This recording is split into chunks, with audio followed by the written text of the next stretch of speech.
He pretended to be homeless to test humanity. One kindness led to a life-changing reward. The Grand Boardroom, a testament to decades of ruthless ambition and strategic foresight, hung heavy with the scent of aged leather and the faint, metallic tang of unbridled avarice. Polished mahogany, reflective as a still lake, mirrored the opulent chandeliers above, each crystal droplet catching the smug satisfaction on the faces gathered below. Rhys Vance, Alara's only grandson, a man whose charm was as meticulously tailored as his suits, leaned forward, a predatory gleam in his eyes. His voice, a smooth, cultured purr, flowed across the long table, addressing the board members with an air of practiced solemnity. With grandmother Alara's unfortunate decline in health and her increasingly erratic behavior, he began, a subtle pause designed to allow the implication to settle. It has become abundantly clear that for the good of the company, and indeed, for her own well-being, a conservatorship is the only logical step.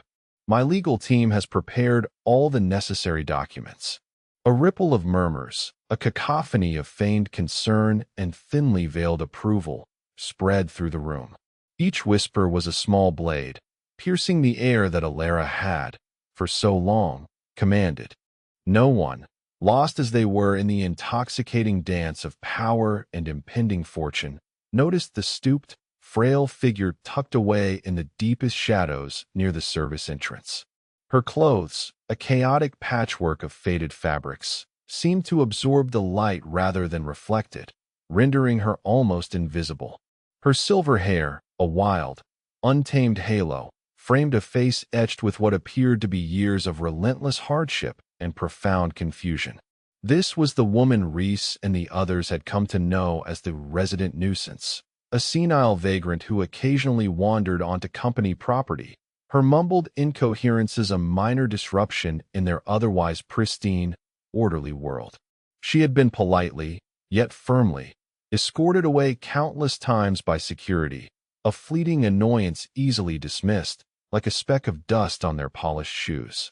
They saw nothing but a problem to be shooed away, an inconvenience to their grand designs. As Rhys paused for effect, savoring the taste of his imminent triumph, the old woman slowly, almost imperceptibly, straightened. Her eyes, which moments before had seemed vacant and lost, now held a sharp, incandescent spark, like embers rekindling into a fierce flame. A faint, almost imperceptible smile played on her lips, a smile utterly devoid of warmth, chilling in its quiet intensity. "The game, Rhys," a voice rasped, startlingly clear and resonant despite its apparent age, cutting through the hushed room like a perfectly thrown dart, "is over." Rhys paused, an eyebrow raising in mild irritation, the elegant arch a fleeting crack in his confident facade. He turned, a patronizing smile fixed on his face, already mentally dismissing the interruption before he fully registered it. "My dear woman, you must be lost again. Security, please ensure this lady finds her way out." The board members exchanged amused glances, a few stifling chuckles escaping the more brazen among them. Kalen, Alara's former COO and now the manager of her vast charitable foundation, merely rolled his eyes, a look of profound annoyance plastered across his face. He had seen this old hag loitering around the foundation's doorstep too many times, her perceived need a drain on resources he was already diligently siphoning into his own accounts. They saw a crazy old woman. They saw a problem to be shooed away. They saw nothing. Yet, the omniscient eye of fate, which had orchestrated this elaborate deception, knew precisely what they were missing. It knew the profound irony of their blindness, and it relished the coming storm, a storm Alara Vance herself had meticulously brewed. Alara Vance had not merely built an empire from nothing, she had conjured a world. Born into humble circumstances, she had possessed a mind that saw connections others missed, a will that bent reality to her vision. In an industry notoriously dominated by men, she had not only carved out a niche, but had forged a global tech conglomerate that revolutionized communication and connectivity, making VanceNet a household name. Her intellect was a fortress of strategic brilliance, her resolve unyielding, her vision unparalleled. Yet, at 78, surrounded by the dazzling fruits of her labor, a vast fortune, sprawling estates that stretched for miles, and an art collection coveted by museums, she found herself utterly alone. Or, more precisely, surrounded by people who saw her not as a matriarch, a mentor, or even a human being, but as an asset, a very, very large, incredibly valuable asset. Her disillusionment had been a slow, insidious poison, seeping into her perception over decades, dulling the vibrancy of her achievements. She had observed, with a detached clinical eye, the changing dynamics of her most intimate relationships. Conversations with her board members, once vibrant, intellectual debates about innovation, market share, and the next technological frontier, had gradually morphed into veiled inquiries about her health, probing questions about her estate planning, and thinly disguised concerns about her legacy. Her family, particularly her grandson Reese, had become increasingly transparent in their avarice, their hunger for her wealth barely concealed beneath layers of polished manners. Reese, a man of impeccable charm and utterly devoid of genuine warmth, constantly alluded to his destiny to lead the Vance empire, dropping subtle hints about Alara's frailty and the crucial importance of succession planning. He spoke of her as if she were a relic, a beautiful but crumbling statue from a bygone era, whose only remaining purpose was to gracefully yield her power before she crumbled entirely. He saw her as an obstacle, a grand dame clinging to a throne that was rightfully his. It was during a particularly stifling family dinner, the air thick with the cloying scent of roasted duck and unspoken greed, that the seed of the idea truly took root. Reese, with an audacious lack of subtlety, openly discussed investment strategies for future inheritances with a smug confidence that chilled Alara to the bone. Kaylin, her former COO, prattled on about the burdens of managing her charitable foundation, complaining about the endless paperwork and the draining demands, all while neglecting its actual beneficiaries, those vulnerable souls Alara had intended to uplift. Alara listened, her keen mind dissecting every word, every calculated glance, every dismissive gesture. She saw the hunger in their eyes, the barely contained impatience for her demise, for the release of her fortune. They were circling vultures, waiting for her last breath to descend upon her carcass. They believe they know me, she had mused to herself later that night, gazing out at the meticulously manicured gardens of her sprawling estate, the moonlight casting long, accusing shadows. They believe my wealth defines me, that without it, I am nothing. A chilling thought, yet one that ignited a spark of perverse curiosity within her. What if she were nothing? What if she stripped away every trapping of her power, every symbol of her identity, and presented herself as utterly vulnerable, utterly devoid of influence? Would they see her then? Or would they simply discard her, like an empty shell, a discarded husk of her former self?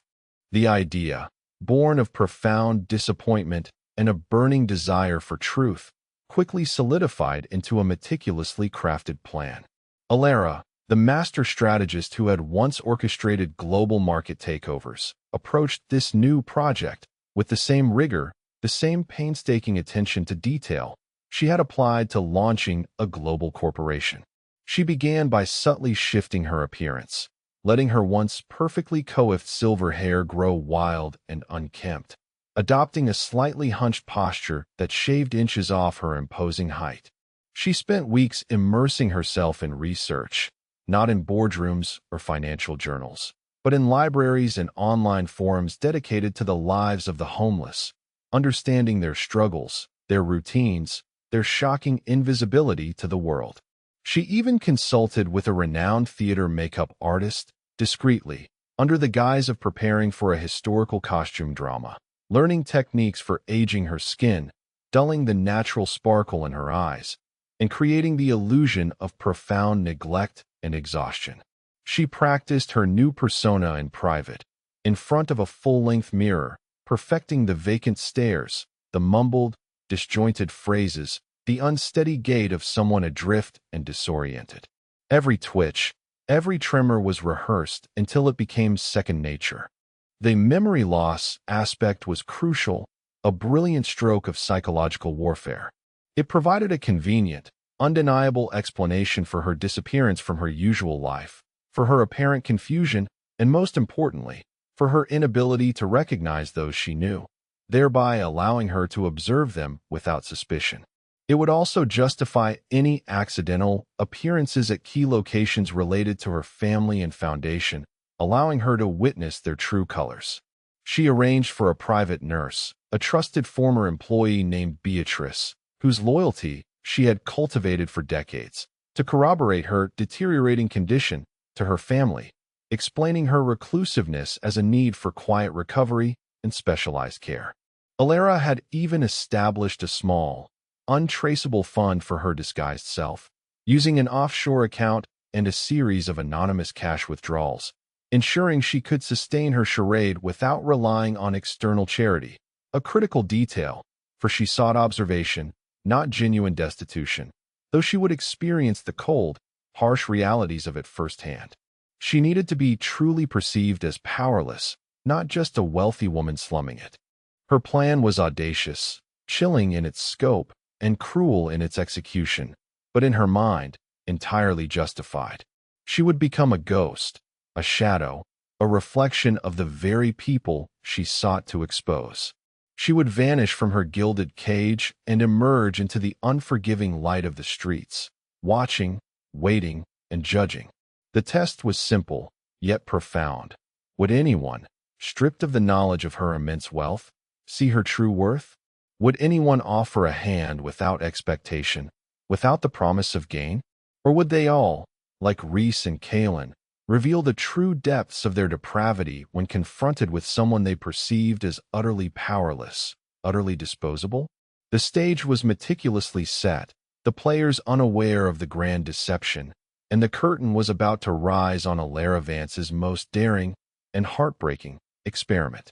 The transition from the opulent comfort of her mansion, with its climate-controlled interiors and ever-present staff, to the harsh realities of the street was jarring, even for Alara, who had meticulously prepared every detail. The cold, a relentless, pervasive chill, seeped into her bones in a way no luxury blanket could ever simulate, gnawing at her from within. The cacophony of the city, the blare of horns, the distant sirens, the endless rumble of traffic, was a constant, grating assault on her senses, a stark contrast to the insulated quiet of her former life. And the sheer invisibility she experienced was a strange, unsettling phenomenon. People looked through her, around her, rarely at her, as if she were a smudge on a window pane. Yet, she persevered, her resolve hardened by every dismissive glance, every averted eye, every hurried step taken to avoid her presence. She had built a fortress around her mind, protecting her from the despair that threatened to consume lesser spirits. Her first target was Reese. Alara, in her carefully constructed guise, chose a crisp autumn afternoon when her grandson was scheduled to attend a charity luncheon at a prestigious downtown hotel, a public display of his supposed benevolence, a carefully crafted image for the media. She positioned herself near the hotel's grand, imposing entrance, a tattered, threadbare blanket draped over her shoulders, its faded patterns mimicking her own faded existence. A cardboard sign, bearing a simple, almost illegible plea for help, lay propped against her knees.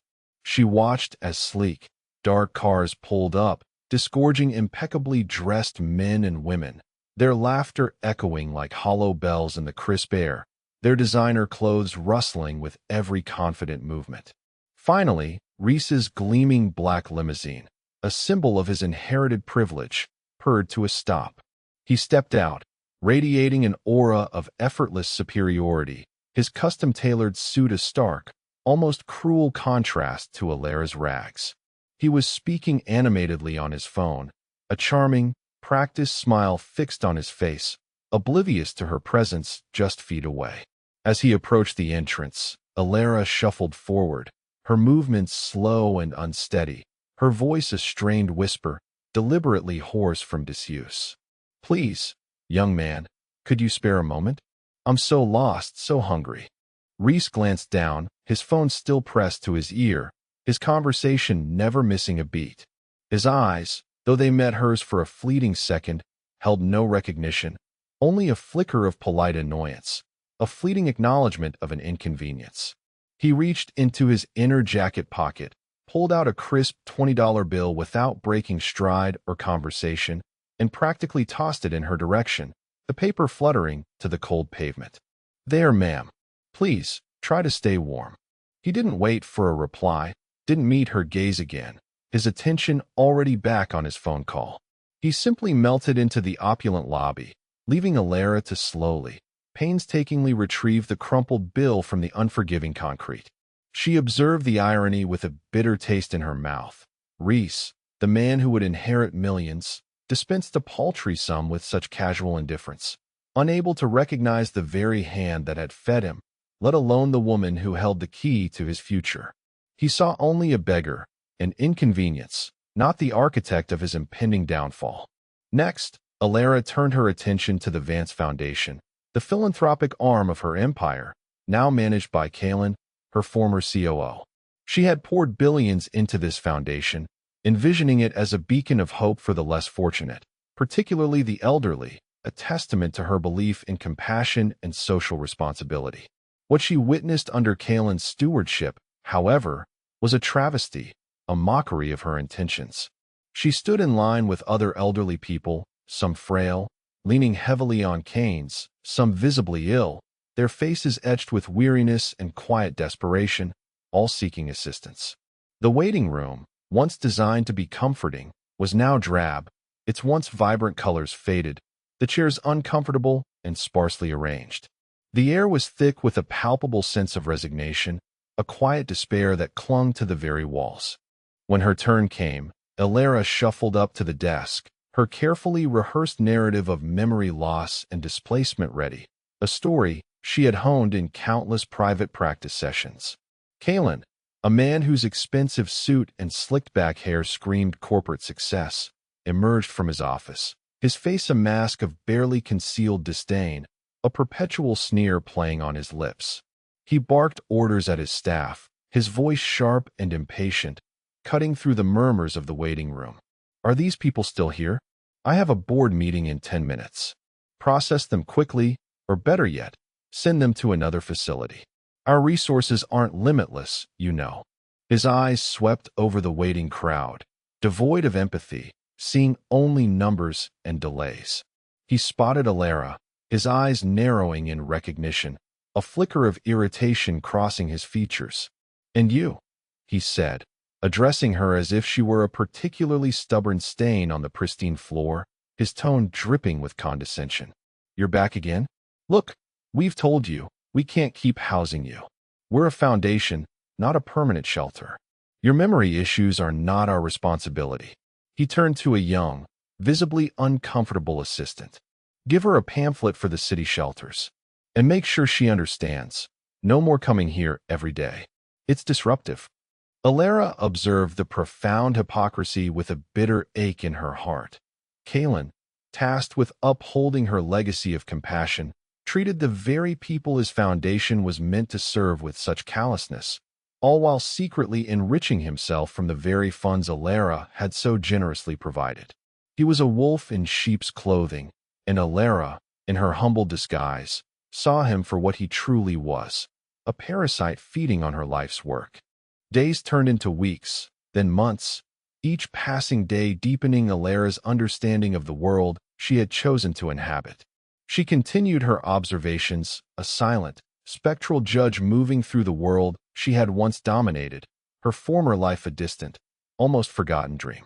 She saw Reese, in another instance, at a high-end art auction, bidding millions on a painting that would likely sit unseen in a climate-controlled vault, while later, dismissing a local news crew's question about the rising homelessness rates with a rehearsed platitude about private charity and individual responsibility.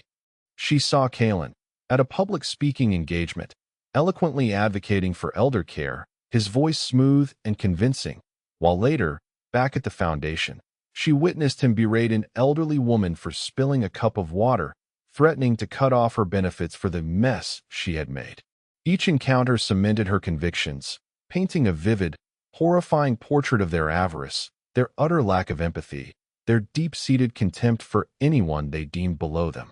The masks they wore in public were paper-thin, easily torn away by the raw truth of their private actions. It was amidst this stark landscape of human failing, this wasteland of self-interest, that Alara encountered Orion. He was a janitor at the Vance Foundation, a man of quiet demeanor and worn, utilitarian clothes that spoke of long hours and modest means. Alara had spent a particularly cold, wet afternoon trying to shelter under the foundation's overhang, shivering uncontrollably. The fabricated story of being lost and confused was beginning to feel terrifyingly real, the biting wind and gnawing hunger a constant, visceral reminder of the fragility of life without privilege, without a safety net. Her carefully constructed facade was cracking under the weight of genuine hardship. Orion, pushing a cleaning cart laden with mops and buckets, his movements efficient and practiced, noticed her.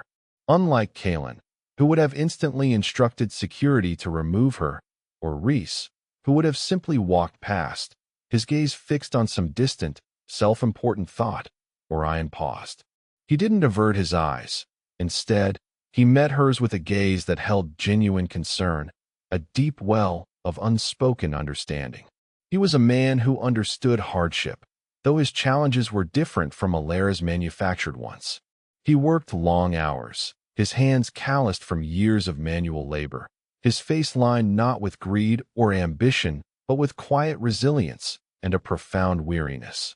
He had a young daughter he often spoke of to other staff members, a bright spark in his life, and he dreamed of affording her a better education, a dream that felt perpetually just out of reach, always just beyond the horizon of his meager wages. Yet, despite his own struggles, his empathy remained boundless, an unshakable core of kindness. "You look cold, ma'am," Orion said, his voice gentle, devoid of judgment, entirely lacking the condescension Alara had grown accustomed to. "Come inside for a bit, just until you warm up. No one will mind." He didn't wait for an answer, simply motioned with his head, his concern radiating from him like a warm ember. He led her to a small, secluded corner of the waiting room, away from the main traffic and the disapproving glances of the foundation staff, a small oasis of quiet. He didn't ask for her story, didn't demand explanations, didn't pry into her circumstances. He simply saw a fellow human being in distress and responded with an instinctive, unthinking act of kindness.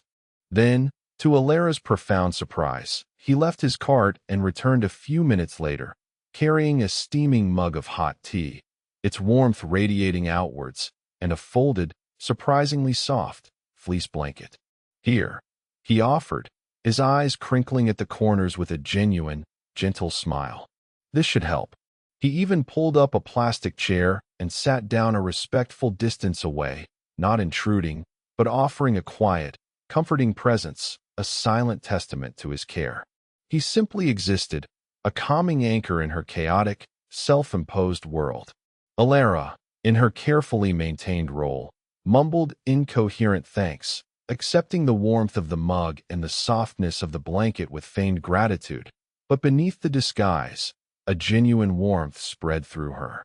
Orion simply nodded, a patient smile on his face, understanding her mumbled words. "It's all right," he said. "Sometimes a hot drink is all you need. Just a little bit of warmth."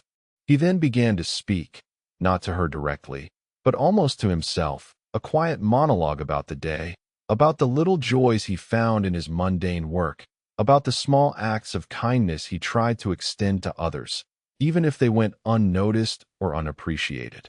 He spoke about how everyone, regardless of their circumstances, deserved dignity and a moment of solace. He didn't preach, he simply shared, his words a balm to Alara's weary soul, a soothing melody in the symphony of urban indifference. For the first time since embarking on her elaborate charade, Alara felt a genuine pang of emotion, not the anger or disappointment she felt for Reese and Kalen, but a profound sense of awe, gratitude, and a glimmer of hope. Orion, a man with so little, gave so much, not expecting anything in return, not even a thank you. He saw the person, not the disguise, not the perceived status. He saw humanity, raw and vulnerable, and responded with pure, unadulterated kindness. And in that moment, Alara Vance, the immensely wealthy CEO, knew precisely where her true legacy lay and who truly deserved to carry it forward. The test was complete, the results stark and unambiguous, carved not in financial statements, but in the heart of a simple, good man. The day for the annual Vance Foundation Benefactors Gala had arrived, a meticulously orchestrated event designed by Kalin to impress potential donors and, more importantly, to showcase his own supposed philanthropic prowess. It was also the day Reese planned to make a public statement regarding Alara's deteriorating mental state and his intention to legally secure her vast assets for the benefit of the family and the foundation. The grand ballroom of the city's most exclusive hotel was awash with a dizzying array of wealth and power, the air buzzing with polite chatter, the clinking of champagne glasses, and the faint, intoxicating scent of expensive perfumes. Kalin, resplendent in a custom-made tuxedo, moved through the crowd, accepting effusive praise for his tireless dedication and visionary leadership. Reese, meanwhile, held court near the podium, surrounded by a small, eager throng of reporters and fawning socialites, ready to deliver his carefully crafted announcement, a speech he believed would crown him the new patriarch. Among the catering staff, discreetly clearing empty glasses and refilling platters, moved Alara, still in her disheveled disguise. She had arranged to be present as a volunteer for the evening, her presence unnoticed amidst the frenetic bustle of the event. She watched Reese prepare for his speech, his confident smirk a mirror of his self-assurance, his eyes already gleaming with the anticipation of power. She saw Kalin, eyes darting, subtly signaling to an associate across the room, a silent confirmation of some illicit financial maneuver, a nod to the continued siphoning of funds. And then she saw Orion, dressed in his modest janitor's uniform, diligently ensuring the polished marble floors were spotless, the opulent restrooms pristine, his quiet integrity a beacon of unpretentious honesty in the ostentatious room. He was just doing his job, his dedication unwavering even in the background, a silent pillar of decency. Reese cleared his throat, tapping the microphone with a practiced flourish. A hush, expectant and heavy with anticipation, fell over the room. "Ladies and gentlemen," he began, his voice resonating through the speakers, amplified to fill every corner of the vast ballroom. "I stand before you tonight with a heavy heart, to address a delicate matter concerning my beloved grandmother, Alara Vance." He paused, allowing a collective sigh of sympathy, a wave of performative sorrow, to ripple through the audience. "As many of you know, my grandmother's health has unfortunately declined significantly in recent months, marked by severe memory loss and a profound detachment from reality. It is with great sorrow, but also with a sense of immense responsibility, that I must announce my intention to petition the courts for a conservatorship to ensure her vast estate is managed prudently and continues to serve the philanthropic vision she so admirably championed, through the capable hands of the Vance family." He gestured to Kalin, who offered a solemn nod, a picture of respectful, dutiful concern, his face a mask of carefully controlled emotion.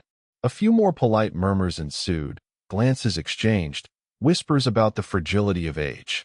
Reese was about to continue, to deliver the final, crushing blow, when a new sound cut through the silence. The grand double doors at the back of the ballroom, usually reserved for formal entrances by dignitaries, swung open with an almost theatrical flourish, revealing a figure bathed in the golden glow of the chandeliers. All heads turned, a ripple of curiosity turning into stunned disbelief. Framed in the doorway, commanding instant attention, stood a woman who radiated power and elegance. She was impeccably dressed in a tailored midnight blue power suit, its lines sharp and unyielding, a stark contrast to the flowing gowns around her. Her silver hair, once wild and unkempt, was now styled in an elegant chignon that gleamed under the lights, each strand perfectly in place. Her posture was erect, regal, her shoulders back, her head held high. Her face, once etched with hardship, was serene yet unyielding, every crease of age having vanished, replaced by a subtle, almost imperceptible enhancement of her natural elegance, a testament to the meticulous planning that had gone into her reappearance. She walked with a deliberate, confident stride, not a hint of frailty in her gait, each step precise and unwavering. Behind her, a stern-faced man in an expensive suit, carrying a heavy leather briefcase, followed closely. It was her longtime corporate attorney, Mr. Harrison, his presence a silent, undeniable testament to the legality of the unfolding drama. A collective gasp swept through the room, a sound like a sudden intake of breath from hundreds of people. Reese's eyes widened, his jaw dropping, the carefully constructed facade of concern crumbling into raw, unadulterated disbelief. Kalen, seeing the figure approach, looked as if he had seen a ghost, his face draining of all color, turning ashen. His carefully groomed composure dissolved into utter, desperate panic. Alara Vance, the true Alara Vance, glided to the front of the room, stopping directly in front of the podium where Reese stood frozen, microphone still clutched in his hand, his planned pronouncements dying on his lips. Her eyes, sharp and intelligent, swept over the stunned faces of the board members, the socialites, the press, lingering on each one as if committing them to memory. Her gaze lingered first on Reese, then on Kalen, a faint, almost imperceptible smirk playing on her lips, a chilling predecessor to the storm. "Reese," she said, her voice clear and resonant, amplified by the microphone he had just used, her words cutting through the silence like razor wire. "It seems my memory is perfectly intact, and my detachment from reality, as you so eloquently put it, was merely an elaborate research project." Her voice hardened, an edge of steel entering her tone, commanding instant, unwavering attention. "A project designed to ascertain the true character of those I once considered family and those entrusted with my legacy." She turned, slowly, to face the entire room, her gaze piercing, unwavering. "For months," she continued, her voice gaining strength with each word, "I have walked among you, not as Alara Vance, the CEO, the philanthropist, the matriarch, but as a frail, forgotten elder, experiencing the world through the eyes of the truly vulnerable." She paused, allowing the gravity of her words, the shocking truth of her revelation, to sink into the stunned silence. "I saw a grandson, Reese, who was not concerned with my well-being, but with stripping me of my assets, eager to declare me incompetent and seize control. I heard him speak of family responsibility while treating me, in my disguise, as nothing more than a beggar to be dismissed with a $20 bill, an inconvenient piece of trash to be swept away." Reese tried to interject, stammering, "Grandmother, I didn't know," but Alara cut him off with a dismissive wave of her hand, a gesture of absolute authority that brooked no argument.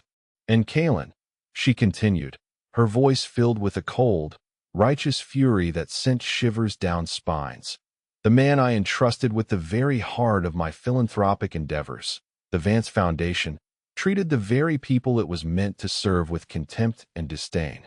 He turned away the elderly, belittled the needy, all while systematically siphoning funds, treating my life's work as his personal piggy bank. I witnessed him, firsthand, deny basic human kindness, even as he waxed poetic about charity at events like this, preening for the cameras and the wealthy donors." Kalen's face was a mask of pure horror, his eyes darting frantically towards the nearest exit, as if contemplating a desperate escape. He knew he was exposed. He knew the game was truly over, and he had lost everything. Alara's gaze then softened, turning towards the back of the room where Orion, wide-eyed and utterly stunned, stood amidst the catering staff, a forgotten mop still clutched in his hand. "And then," she said, her voice filled with a profound warmth that contrasted sharply with her previous condemnation, her eyes softening as she looked at him, "there was Orion, a humble janitor, who, despite his own modest means, offered me warmth, a hot drink, and a moment of genuine human connection when I was at my most vulnerable. He saw a person in need, not a burden, not a threat, and certainly not an opportunity. He simply offered kindness, unconditionally, expecting nothing in return. The silence in the room was deafening, punctuated only by the rapid, excited click of camera shutters from the stunned reporters, capturing every raw emotion, every dramatic twist. Alara had dropped the bomb, and the echoes of its impact would reverberate through their lives for years to come. The masks had fallen, and the true faces of greed, cruelty, and unexpected, profound compassion were laid bare for all to see. The revelation detonated in the ballroom like a well-placed bomb, sending shockwaves through the elite gathering. Rhys and Kaelin, caught in the blinding glare of Alara's wrath, stood exposed and utterly undone. The world, which had once been their oyster, a playground of inherited wealth and boundless opportunity, was now closing in, suffocating them with the immediate and brutal consequences of their avarice. For Rhys, the downfall was swift and brutal, a public humiliation he could never escape. Within hours of Alara's public declaration, news cycles exploded with the sensational story of the homeless CEO's test and the scion who failed. His meticulously cultivated image as the dutiful, ambitious heir shattered into a million irreparable pieces. The legal proceedings he had initiated to declare Alara incompetent were immediately reversed, replaced by a torrent of countersuits. Alara's attorney, Mr. Harrison, moved with surgical precision, revealing not only Rhys's attempts at financial manipulation, but also instances of corporate malfeasance and the deliberate spreading of false information about Alara's health to accelerate his takeover. His social circle, once a fawning coterie of privilege and sycophancy, evaporated overnight. Invitations ceased, phone calls went unanswered, and whispers of his humiliation followed him everywhere he went. The family fortune, which he had so eagerly anticipated, was irrevocably cut off, every penny placed under Alara's direct control, with a clear, unambiguous clause disinheriting him entirely. Rhys, the charming socialite, the destined leader, found himself financially destitute, socially ostracized, and facing potential charges for fraud and defamation. His grand plans to lead the Vance empire crumbled into dust, leaving him with nothing but a tarnished name and a future devoid of the easy wealth he had always known. The irony was palpable, a bitter pill. He had sought to seize everything, and in doing so, had lost it all. Kaelin's collapse was even more spectacular, driven by the sheer scale of his deceit and the moral bankruptcy he displayed. The moment Alara finished speaking, a team of forensic accountants, already on standby, swarmed the Vance Foundation offices, moving with quiet efficiency. Kaelin was immediately fired, his access revoked, and every financial record meticulously scrutinized. The investigation swiftly unearthed a sophisticated network of shell companies and offshore accounts through which he had systematically siphoned millions from the foundation's coffers, diverting funds intended for the elderly and needy into his own lavish lifestyle of yachts, exotic vacations, and designer clothes. Criminal charges were filed, the evidence irrefutable, bolstered by Alara's first-hand accounts of his cruel dismissal of beneficiaries and the detailed logs she had kept of his callous behavior. The media reveled in the hypocrisy, portraying him as the epitome of corporate greed cloaked in charitable pretense. Kaelin faced not only financial ruin, but also the very real prospect of a long prison sentence, his reputation irrevocably destroyed, forever linked to the image of a man who stole from the most vulnerable. He had sought to exploit kindness for personal gain, and in return, kindness itself had delivered his ultimate retribution. But amidst the wreckage of their lives, a different kind of consequence unfolded for Orion. He had remained at the back of the ballroom, a silent witness to the earth-shattering reveal, utterly stunned, unable to process the magnitude of what he had seen. He, a humble janitor, had offered a cup of tea and a moment of genuine human connection to an old woman, unaware he was speaking to one of the wealthiest women in the world. He had simply seen a person in need, a fragile, elderly woman who reminded him of his own grandmother, and acted from a place of pure, unselfish empathy. A week after the gala, a formal letter arrived at Orion's small, modest apartment. It bore the exquisite insignia of the Vance Corporation and was signed by Alara Vance herself. His hands trembled as he opened it, his heart pounding with a mixture of disbelief and apprehension. Inside was an invitation to a private meeting with Alara Vance. He arrived at her mansion, the very sight of which made his breath catch in his throat, still somewhat disbelieving that such a place even existed, let alone that he was standing on its doorstep. Alara greeted him warmly in a sun-filled sitting room, her eyes holding the same kindness he had shown her, but now imbued with a profound depth of gratitude. "Orion," she said, her voice gentle, yet firm with conviction, "you showed me compassion when no one else did. You saw beyond my disguise, beyond the perceived absence of worth. You saw me, the human being, not the status, not the problem. You saw me, and you offered kindness." Orion, still overwhelmed, could only nod, his voice thick with emotion. I just tried to help, ma'am. Anyone would have." Alara smiled, a genuine, warm smile that reached her eyes. "No, Orion, not everyone would have. Most did not. Your kindness was a rare and precious thing, a beacon in a sea of indifference." She then presented him with a series of documents, neatly bound. "I am completely restructuring the Vance Foundation. It will now be led by individuals who truly embody its spirit, individuals with heart and integrity. I want you to be the new director of community outreach. Your empathy, your understanding of true need, your lived experience is invaluable. You will oversee all programs for the elderly and the homeless, ensuring every person receives the dignity they deserve." Orion's eyes widened, tears welling up, blurring the elegant script on the documents.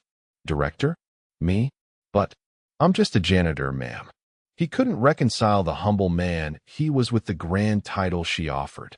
"You are a man of profound integrity and compassion, Orion. Those are far more valuable qualifications than any degree or years of corporate experience." She continued, her voice soft but firm, leaving no room for argument. "And as for your personal circumstances, I've established a trust fund in your name. It will ensure financial security for you and your family for the rest of your lives, alleviating any burden you might face. A new home, debt-free, has already been purchased for you in a quiet, safe neighborhood.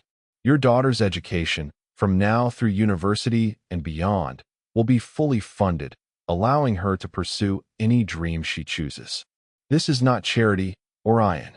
This is a reward for a goodness that is truly rare, a reflection of the profound impact your simple act had on me."